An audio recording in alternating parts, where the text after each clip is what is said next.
Jornal da Globo. Oferecimento Nordeste. Maior distância entre as poltronas em 3 voos diários para Congonhas, em São Paulo.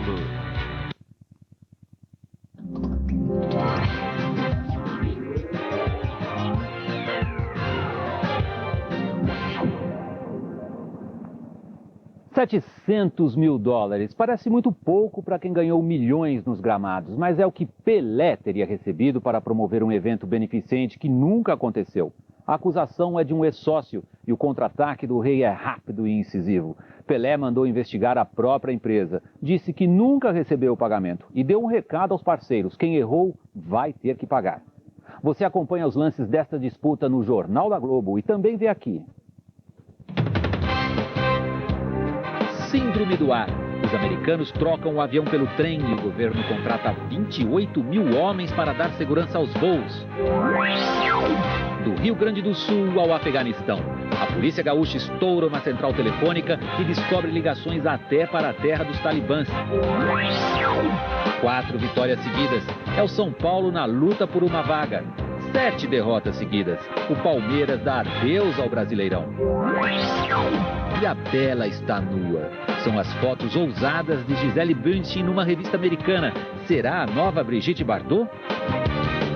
Quem decide é você, agora no Jornal da Globo. De Nova York, Pelé avisa: o culpado vai ter que pagar. O ex-ministro mandou fechar a empresa dele no Rio e pediu auditoria para investigar as contas. A Pelé Sports e Marketing é acusada de receber $700 mil por um serviço que não prestou à Unicef da Argentina, o Fundo das Nações Unidas para a Infância. A denúncia é de um ex-sócio de Pelé que quer receber na justiça a metade do dinheiro. Pelé está em Nova York participando de um documentário sobre a vida dele. No Brasil, o rei do futebol enfrenta problemas na justiça. A história foi revelada pelo jornal Folha de São Paulo. A briga entre Pelé e um ex-sócio veio parar aqui na Justiça do Trabalho do Rio. Roberto Seabra exige metade do que a empresa de Pelé recebeu pelo evento que acabou não acontecendo. Pelé é acusado de ter fechado este contrato com o Fundo das Nações Unidas para a Infância na Argentina em janeiro de 95, quando já era ministro dos Esportes no primeiro mandato do presidente Fernando Henrique Cardoso.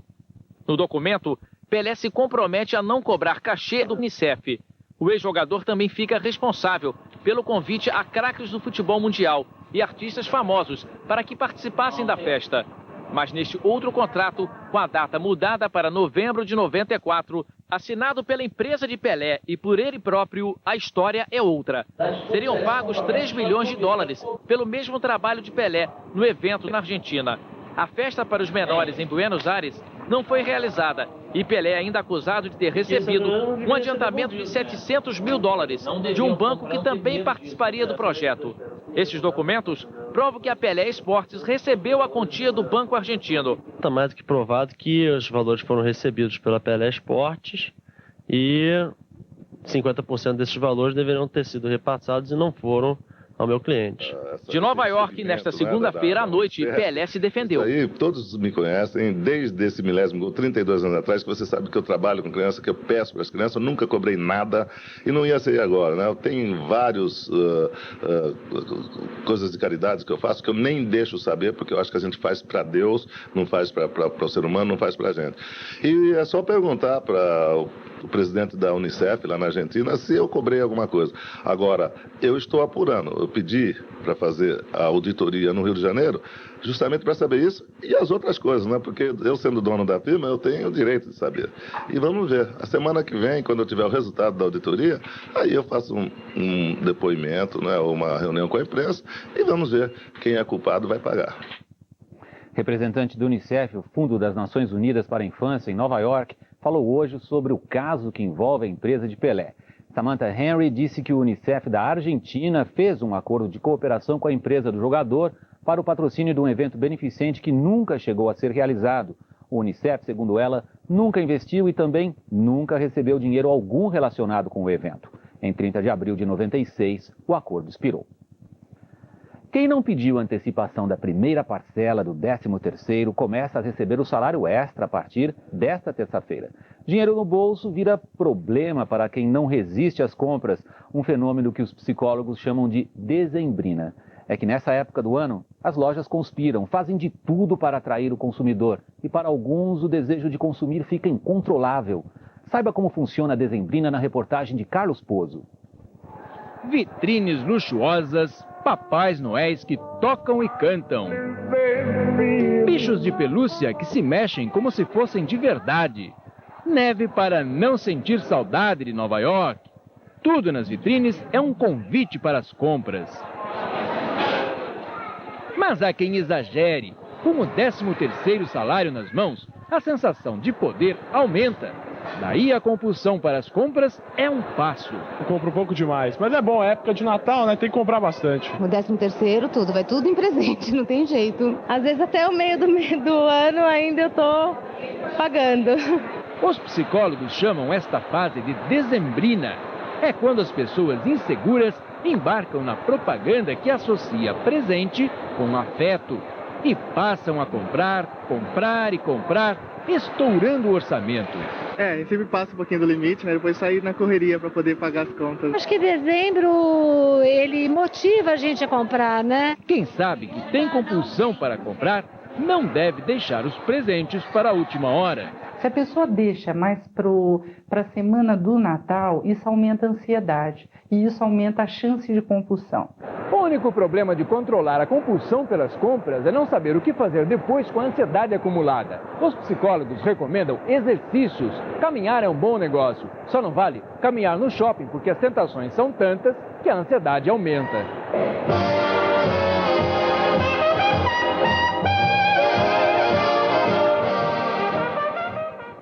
A Justiça mandou e o governo ignorou. O ministro da Educação, Paulo Renato, disse que não vai pagar os salários dos professores em greve e transferiu o problema para o Ministério do Planejamento. Já uma outra greve que dura 104 dias, a do INSS, pode terminar ainda esta semana.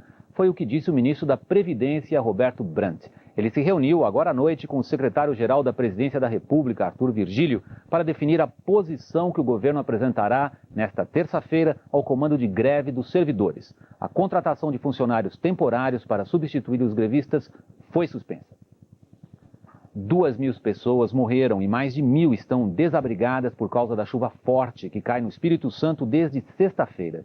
O rompimento de uma barreira dividiu a BR-101 ao meio na altura de Jaguaré, ao norte do estado. Por sorte, nenhum carro passava pelo local no momento do desabamento da pista. Embaixo, o que era córrego se transformou em um rio de forte correnteza. A cratera de 20 metros impede a passagem dos veículos. A pista está interditada nos dois sentidos. Os motoristas podem pegar um desvio por outra estrada, mas a distância não é nada animadora, 300 quilômetros. Várias represas estão transbordando e ameaçam outros trechos da rodovia. Eu quero me corrigir, 2 pessoas morreram no Espírito Santo e não 2.000, como foi dito. A seguir, tortura, sadismo, corrupção, vale tudo na briga pelo poder no Afeganistão e o medo de voar. Os Estados Unidos criam uma força especial de segurança para proteger os aeroportos.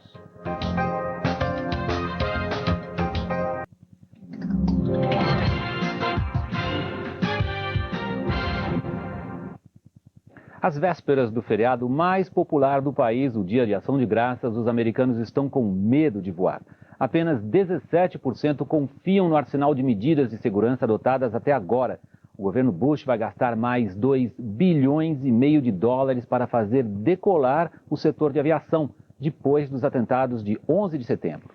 O governo americano vai passar a cuidar da segurança nos aeroportos do país. Hoje, quem checa bagagens e passageiros são funcionários de empresas particulares.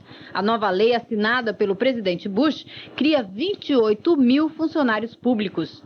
Será uma força bem treinada, disse o presidente, e todos serão cidadãos americanos. A lei foi assinada na semana do feriado mais importante do país, o Dia de Ação de Graças. Normalmente, a semana de maior movimento nos aeroportos dos Estados Unidos, quando todo mundo viaja para passar o feriado com a família. Este ano, muita gente está trocando a rapidez dos aviões pela segurança da terra firme. Esta americana comprou passagens de trem para a família inteira. Por enquanto, com tudo que está acontecendo, nós não vamos voar. Uma pesquisa da revista Newsweek mostra que 35% dos americanos acham que os aviões não são seguros e apenas 17% confiam nas medidas de segurança adotadas nos aeroportos. Mas às vezes é o excesso de segurança que atrapalha. Em Atlanta, bastou um passageiro atrasado passar correndo pelo portão de embarque para o aeroporto virar um caos. Todos os voos foram cancelados durante 3 horas e meia. Sábado à noite em Phoenix, um piloto da United pediu escolta militar para pousar porque encontraram um objeto pontiagudo em uma bandeja de comida. Medo de voar, confusão nos aeroportos e a indústria da aviação já prevê. No Dia de Ação de Graças deste ano, o número de passageiros vai ser 25% a 30% menor do que no ano passado. O presidente George Bush recebeu embaixadores de países muçulmanos num jantar de Ramadã agora à noite na Casa Branca. Foi mais uma tentativa de rebater as críticas à campanha militar no Afeganistão durante o mês sagrado do calendário islâmico. Na frente de batalha, o Talibã ainda resiste ao cerco americano em Kandahar, no sul, e em Kunduz, norte do país. Os 10 ou 12 mil talibãs em Kunduz não parecem dispostos a abandonar a cidade. Muitos são estrangeiros, vêm do Paquistão, da Chechênia ou de países árabes e têm medo do que pode acontecer se forem capturados pelos afegãos. Segundo informações de quem foge da cidade, a disciplina na linha de frente está sendo mantida com armas de fogo. 53 soldados tentando se entregar à Aliança do Norte teriam sido executados com tiros na cabeça por integrantes da Al-Qaeda. O secretário da Defesa, Donald Rumsfeld, disse que reforços às forças especiais americanas estão sendo enviados ao Afeganistão constantemente. Ele disse que capturar Osama Bin Laden não vai ser fácil, mas a recompensa de 25 milhões de dólares oferecida pelo governo americano pode ajudar. Folhetos com informações da recompensa estão caindo no Afeganistão como flocos de neve caem em Chicago no inverno, ele disse. Negociação não parece fazer parte da agenda americana no momento. Se o líder do Talibã, Mullah Mohammad Omar, tentar um acordo com forças de oposição para sair pacificamente de Kandahar, o Pentágono vai fazer o que puder para impedir que isso aconteça. Os Estados Unidos já estão preparando tribunais militares, com jurados que não são vistos pelos réus, para o momento em que líderes do Talibã e da Al-Qaeda forem capturados. Troque o Talibã e a Al-Qaeda pelos 12 homens que disputam agora o poder no Afeganistão. São todos espertalhões, inescrupulosos, alguns muito corruptos, outros sádicos. E nenhum deles acredita que a política se faça sem armas. Veja a ficha dos 5 mais poderosos. Os afegãos conhecem Bernaruddin Rabbani, oficialmente o presidente do país, como Raposa Velha.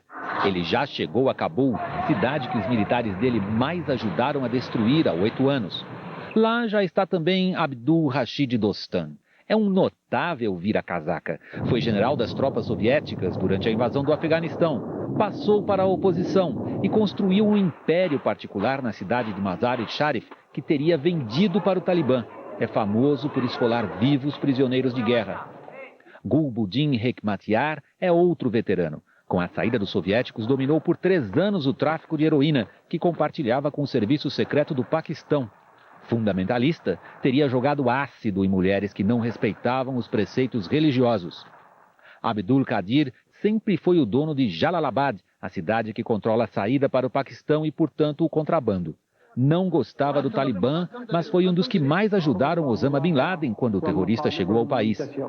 Ismail Khan é considerado um dos líderes regionais mais bem educados, quase um liberal, embora dependa do apoio político, financeiro e militar do Irã. Essa guerra parece filme americano. O ataque às torres foi inspirado nos filmes catástrofe, tipo Godzilla. E dizem que o Stallone vai filmar o Rambo 4 lutando contra o Bin Laden. E agora temos a reprise dos 12 Condenados. Lembram-se daquele filme de guerra em que 12 bandidos são mandados para a Alemanha para destruir o quartel-general nazista? É a mesma coisa. Desses caras que estão indo cercar o Bin, o melhorzinho raspa a perna de passarinho com canivete. A ironia é que um dos mitos americanos é o mocinho, o herói do bem contra o mal. Mas essa guerra é tão louca que está mudando a ética do Ocidente. A América está oferecendo muita grana para caçarem o Bin na base do terrorista que mata terrorista tem 100 anos de perdão e 25 milhões de dólares de recompensa. Com este dinheiro e esses bandidos, o BIM está bimbado.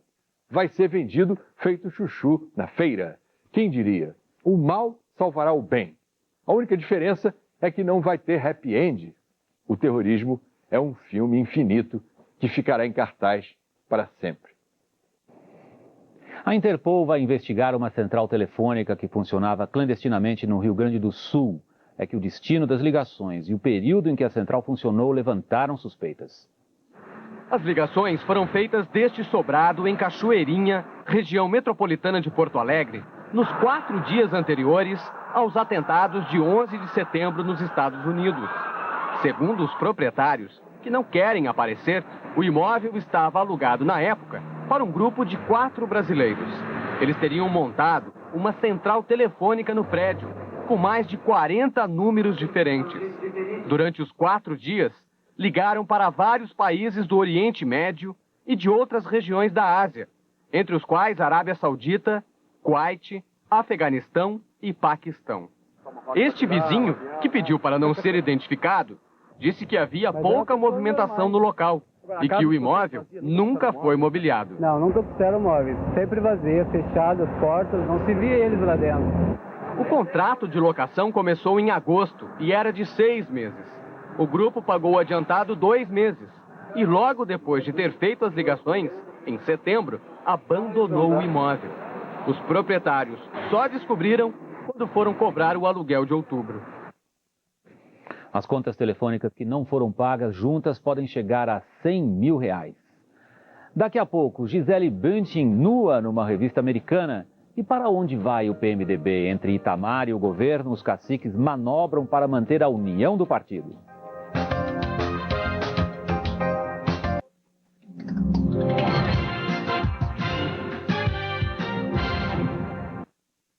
Sucessão presidencial. O PMDB vive uma crise shakespeariana: ser ou não ser governo. De Brasília, Délis Ortiz mostra esse dilema. Partido que toma chá da tarde parece unido. E bem que o PMDB tenta passar essa imagem. As duas metades do partido estavam lá. A que é governista e a que é contra o governo. E é assim, driblando divergências, que o PMDB prepara seu palanque para 2002. O PMDB tem divergências, nós não podemos tapar o sol com a peneira, mas é preciso olhar as divergências de outros partidos também. Não é só o PMDB que tem divergência, não. Itamar Franco e Pedro Simão insistem. São candidatos e obstáculos para a aliança com o governo. Enquanto o governador de Minas exige as regras do jogo, o PMDB governista joga com números. Quem e quantos votam nas prévias para a escolha do candidato do partido? Itamar Franco quer 100 mil. Os governistas, 6 mil votantes, ou menos. E é essa a tendência. A resposta sai nesta terça, quando a executiva se reúne.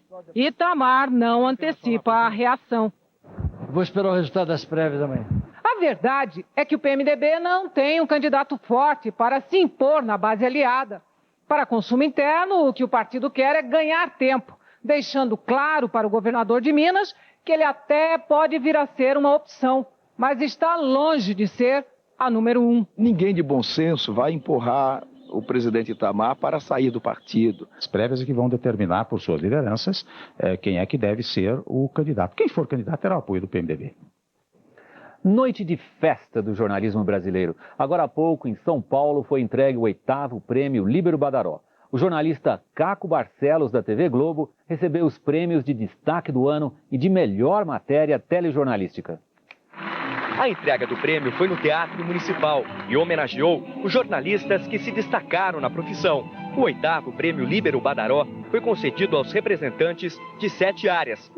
A série de reportagens recontando os mortos pela repressão do jornalista Caco Barcelos, da TV Globo, foi o grande vencedor na categoria telejornalismo.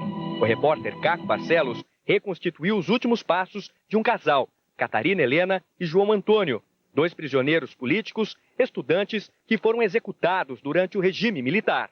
O chefe da operação entrou naquele recinto que estavam os dois deitados lá inertes no chão, abaixou e deu um tiro em cada um, que eu calculo que tenha pegado mais ou menos por aqui. A reportagem foi exibida no Jornal Nacional depois de 1 ano de investigação. Caco Barcelos também foi eleito pelo júri como jornalista destaque do ano. O jornalista Barbosa Lima Sobrinho, que morreu no ano passado, recebeu o título de jornalista do século XX, prêmio recebido pelo filho Fernando Barbosa Lima.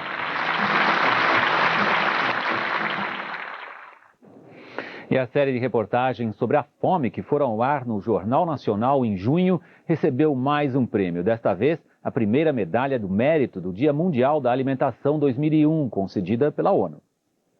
Os repórteres Marcelo Canelas e Lúcio Alves percorreram 6 estados e o Distrito Federal, mostrando o drama da fome que atinge 36 milhões de brasileiros. O médico disse que a senhora tem que se alimentar bem, é isso? É. E a senhora diz o que para ele? Eu falei que onde é que eu acho.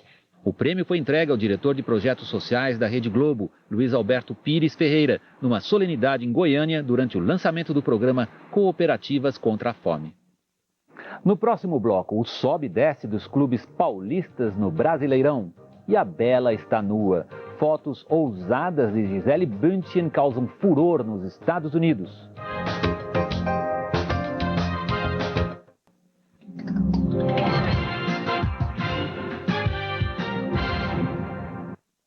Os times do São Paulo e do Palmeiras treinam um ao lado do outro na capital paulista, mas chegaram a resultados completamente diferentes. No Brasileiro deste ano, enquanto um deles brilha quase classificado com 4 vitórias seguidas, o outro despenca. O peso que o Palmeiras carrega hoje esteve nas costas do São Paulo há pouco tempo. Quem agora desfruta de uma invencibilidade de 9 jogos já saiu de campo humilhado. Depois de 5 partidas sem vencer, o São Paulo reagiu e está perto de uma vaga na próxima fase. O time não é derrotado desde o dia 6 de outubro, quando perdeu, curiosamente, para o Palmeiras. A partir de então, a gangorra pendeu para o lado alviverde. De um lado, o São Paulo subia, de outro, o Palmeiras caía. A equipe trocou o técnico Celso Rotti por Márcio Araújo e nada. Atualmente acumula 7 derrotas consecutivas e após passar 23 rodadas entre os 8 melhores, se encontra em 11º e depende de uma improvável combinação de resultados para se classificar. É triste, né? Triste saber que tivemos tudo na mão e hoje chegamos aí no fundo, né? No fundo do poço. Para completar as diferenças, enquanto o Palmeiras trabalhava, o São Paulo dava segunda-feira de folga a todos os jogadores. Um luxo possível apenas a quem ficou do lado de cima da gangorra na hora certa. A deusa nua. A brasileira Gisele Bündchen é a sensação da edição de dezembro da revista americana W, vestindo apenas a própria pele. A reportagem foi feita para mostrar o que se pode fazer para ficar igual a Gisele. Para a W, Gisele é a deusa do corpo perfeito, capaz de fazer o restante dos mortais questionar a própria imagem. As curvas de Gisele, diz a revista, levam muitas mulheres a comparecer a academias ou clínicas de emagrecimento com as fotos dela na mão, dizendo eu quero ser assim. O pior para muita gente, afirma a revista, é que Gisele mantém a forma fazendo pouco exercício e comendo muito. A W dá dicas de como tentar alcançar o ideal Gisele de perfeição. A revista aconselha muita malhação, dieta rigorosa e sugere que bisturi e silicone também podem ajudar.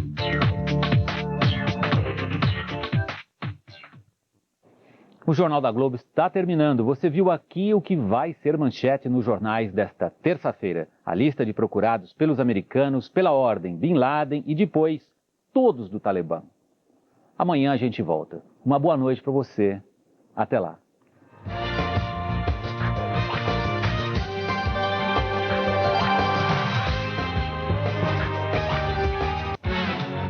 Jornal da Globo. Oferecimento Nordeste. Maior distância entre as poltronas em 3 voos diários para Congonhas, em São Paulo.